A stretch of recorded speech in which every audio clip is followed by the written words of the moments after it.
Hello friends, welcome to our virtual class.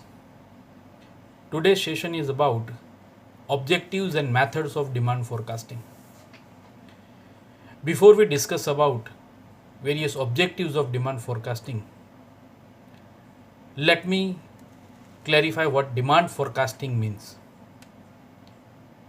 As we know that in our last session we have discussed in detail about demand forecasting. We have discussed various definitions and some important aspects related to demand forecasting. Demand forecasting means, or we can say, demand forecasting is a process of predicting future market demand. And objectives of demand forecasting. By having ideas about various objectives of demand forecasting, actually we are discussing why demand forecasting, on basis of what demand forecasting wants to achieve. Now the first objective of demand forecasting is to formulate production policy. As we know that demand forecasting is having direct relationship with sales and with production activities. On basis of market demand, organization can set or organization can work upon production policy. It helps in covering the gap between demand and supply of the product.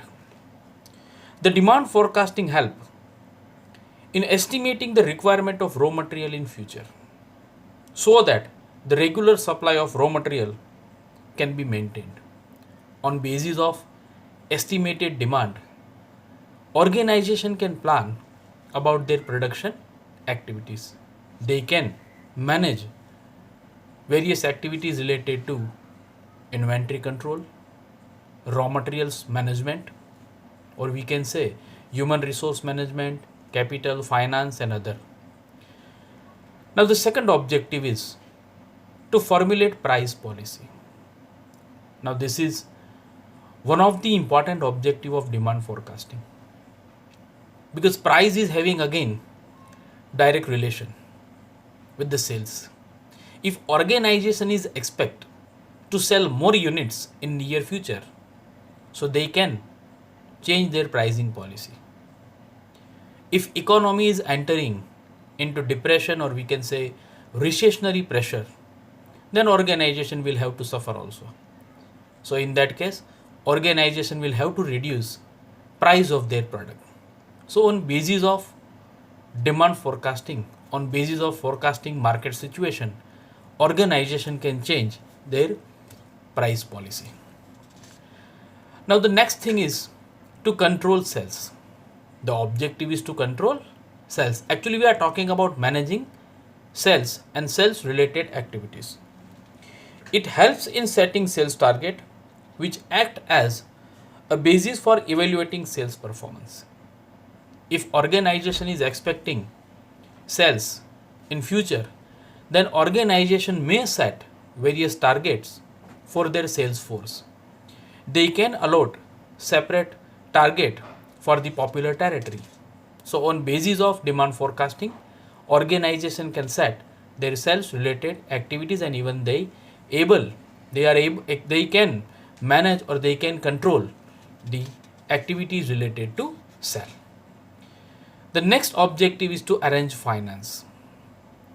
We know that resources are very limited, and these resources are having their own cost, and finance is the only solution to have these resources.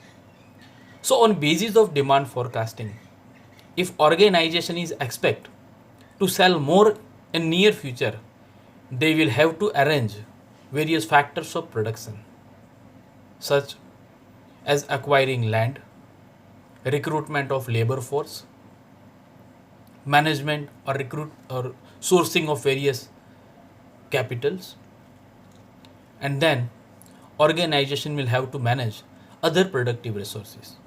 So all these resources are having their own cost. So demand forecasting will help organization in arrangement of finance. The next objective is to decide production capacity. Now, on basis of demand forecasting, organization can plan their production activities. Now, production capacity means if organization wants to increase production, then on basis of demand forecasting they can set another production plant, they can increase the production capacity. But if we talk about shorter period of time, then it will become next to impossible for the organization to change in fixed factor. So they can increase the production, but they can change only the variable factors. Means if organization is having huge fixed factor compared to the utilization, then organization can utilize this factor even in shorter period of time by changing the variable factors. The next objective is to plan long-term activities. Now normally organization which have the larger scale of production, so this objective will definitely help, because on basis of demand forecasting this kind of organizations are planning their business related activities. If organization wants to set another production plant, now we are talking about to set up of new production plant, so this is long term decision. But once you have decided to set another production plant, but you must be sure about market demand for the longer period of time. So the role of demand forecasting is very important in decision making related to long term production or business related activities. So these are the objectives of demand forecasting.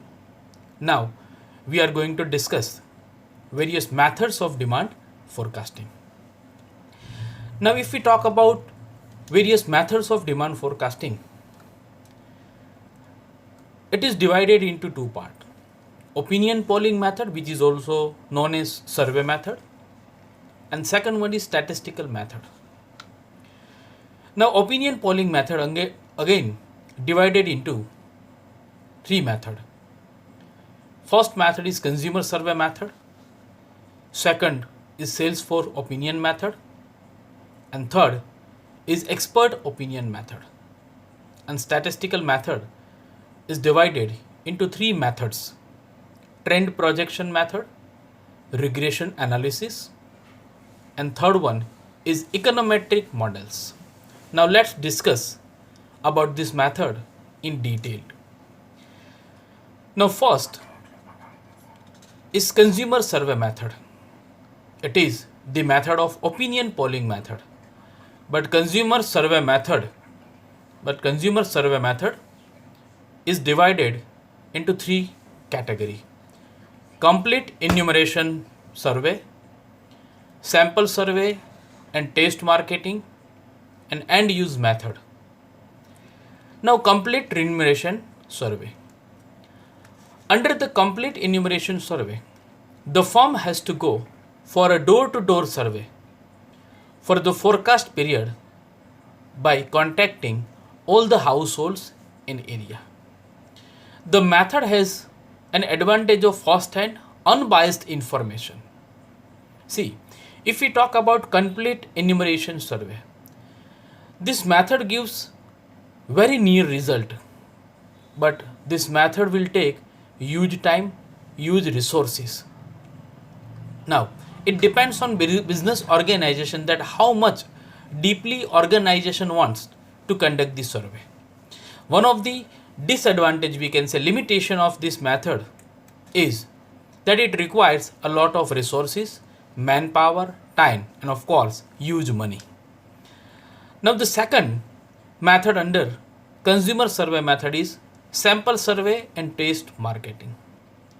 Under this method, some representative households are selected on random basis. Under this method, some respondent will be selected on basis of random selection. And in this method, one of the assumption is that you are assuming the representative will represent the whole population, right? This method is based on the basic assumption, it is already mentioned here, on the basic assumption that the sample truly represent the population.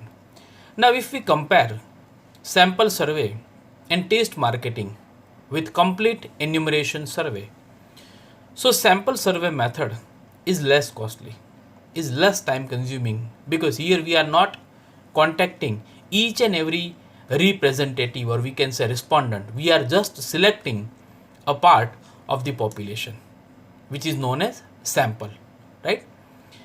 Now third method is and use method. Now third method means an opinion polling method. Third method under consumer survey method is and use method.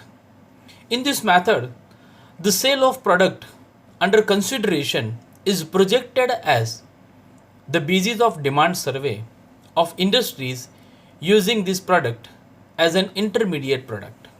That is, the demand for the final product is the end user demand of the intermediate product used in the production of this final product. See, for example, you are a supplier to one industry and you are supplying some intermediate product to a industries. Now on basis of end use method, you can take survey that on basis of your product, industries is manufacturing their own final product. So if their final product is demanded by the market in future, then you will have to supply huge in quantity about your intermediate product. So this can be considered as one of the example of end use method. Now moving further, second opinion polling method is sales for opinion method, and it is also known as collective opinion method. Now in this market, we can say in any kind of sales field, every organization is having their own sales force. So you can have their opinion that what is the situation of market, what are the products demanded by the customers. On basis of consumer survey, you can ask your sales force regarding future market direction. In this method, instead of consumers, the opinion of salesmen is sought. It is sometimes referred as the grassroots approach, as it is a bottom-up method that requires each salesperson in the company to make an individual forecast for his or her particular sales territory.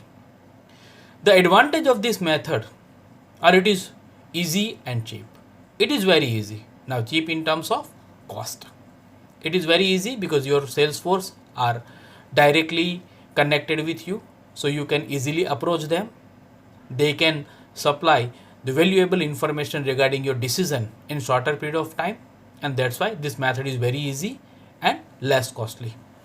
It does not involve any elaborate statistical treatment. This method is more useful in forecasting the sales of new product. It is clearly mentioned here that this method is useful in forecasting for new product. Now the third method under opinion polling method is expert opinion method. This method is also known as Delphi technique. Now under this method, some of the expert are selected. After designing their panel, they will be asked certain questions in form of questionnaires, and they will have to answer it. And on basis of their answer, again another pathway can be created for the forecasting. Now the Delphi method requires a panel of experts who are interrogated through a sequence of questionnaire in which the responses to one questionnaire are used to produce the next questionnaire. The method is used for long-term forecasting to estimate potential sales for a new product. Now if we talk about expert opinion method, now to have advantage of this method, first of all, organization has to find out the expert. It is not necessary that you must select expert within the organization. This panel of experts may be from outside also. Those who are working in the industry since many years, those who are having experience of a particular activities.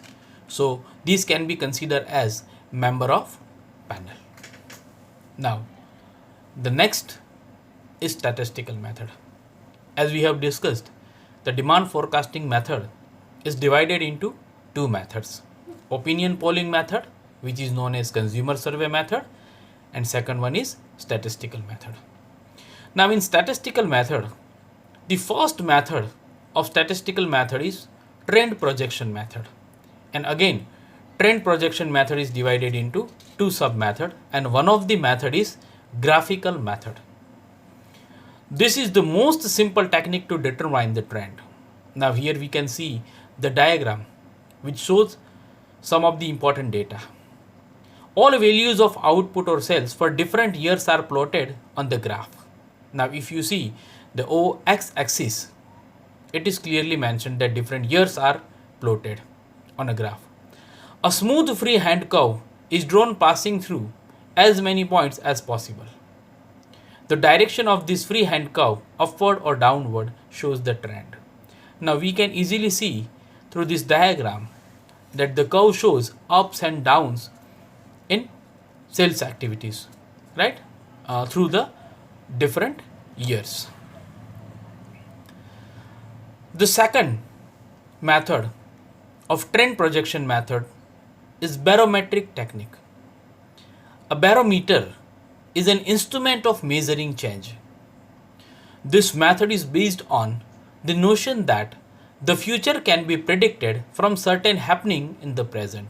Means what is happening in current scenario, on basis of this happening you can predict in future.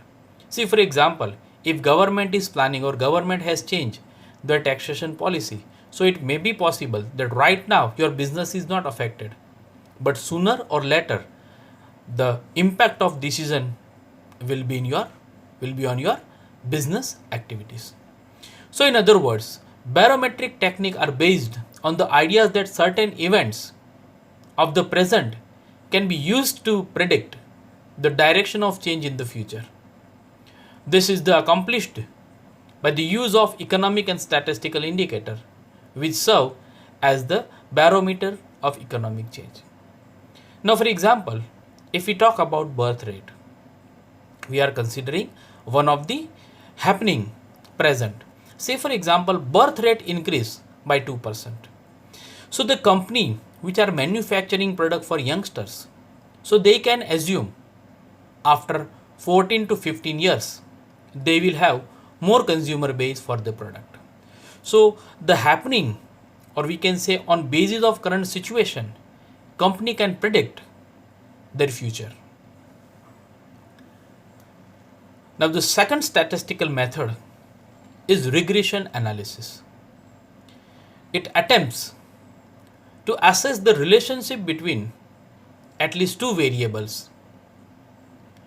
The purpose being to predict the value of dependent variable from the specific value of the independent variable. The basis of the prediction generally is historical data. This method starts from assumption that basic relationship exists between two variables. Now here one example is also given. Say for example, sales is affected by so many variables. Now sales is considered as dependent variable. Now sales is dependent on price, how you advertise for the product, how the situation of competition means price of the rival products, and the income means personal disposable income, right? So these are the factors which represent the effects on sales of a product. Now here it is mentioned where A, B, C, D are the constant which shows the effect of corresponding variables as sales.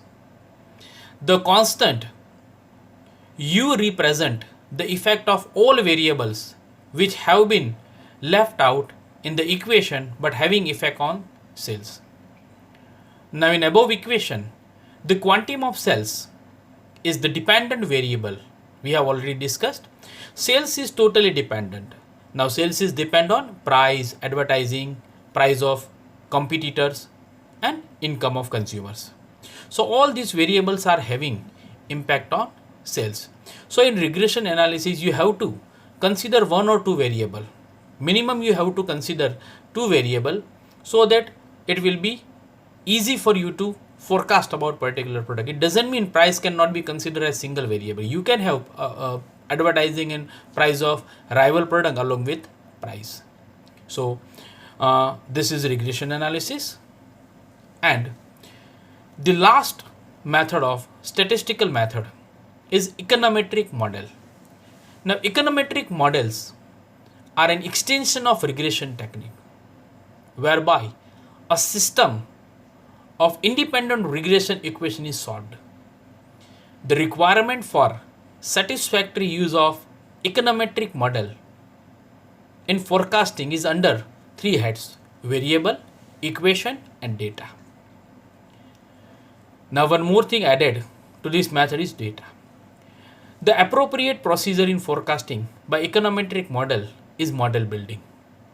Now econometric attempts to express economic theories in mathematical terms in such a way that they can be verified by statistical method. Now in this method, more mathematical terms and statistical terms are used to justify the data and to measure the impact of one economic variable upon another so as to be able to predict future event.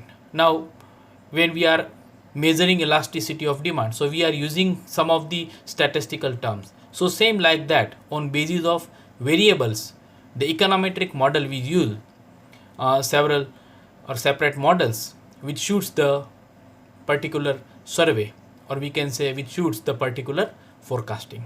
So friends, this was about objectives and methods of demand forecasting. If you have any unclearance, then you can rewind the session and get clarity. Thank you very much.